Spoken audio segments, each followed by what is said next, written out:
Ukraine filed a lawsuit against Russia with the European Court of Human Rights in March 2014. It later expanded it. The ECHR united the lawsuits in a single case on human rights violations in Crimea occupied by Russian Federation. It covers the period from February 2014 to September 2022, until the moment when Russia stopped being a party to the European Convention on Human Rights. Hearing on the interstate case of Ukraine against the Russian Federation began in December 2023.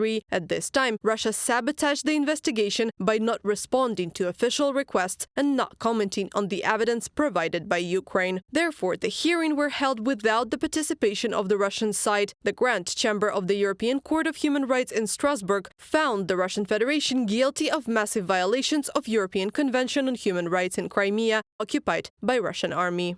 From what was recognized, I was really struck by the list of everything that was established by the European Court. This is the disappearance of people, the practice of mistreatment of soldiers, Crimean Tatars, journalists and civilian Ukrainians, the arrests of these categories of people, the raids and searches of private homes, the intimidation of religious leaders and search of premises used for religious purposes, the pressure and harassment of non-Russian media. This is only a brief, very brief summary. We still have a huge amount of work to do, but it is a historic day of the first judgment on the interstate case of Ukraine versus Russia. In a unanimous decision, Russia was found guilty of violating at least 10 articles of the European Convention on Human Rights. This is the first decision of an international court to find the Russian Federation responsible for large-scale and systematic violations of human rights in occupied Crimea.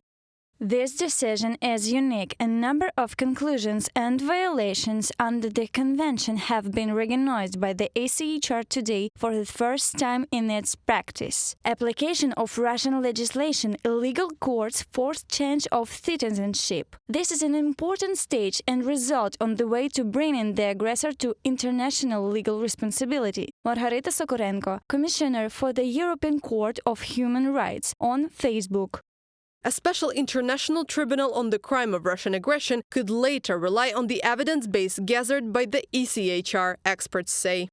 Can the evidence from the Crimean case get to this tribunal? Surely it can to some extent. It is a very large base. We have been collecting it with great difficulty for many years. I mean, there are witnesses, there are video recordings and a lot of all kinds of materials. So yes, these materials can certainly be used in the tribunal on the crime of Russian aggression.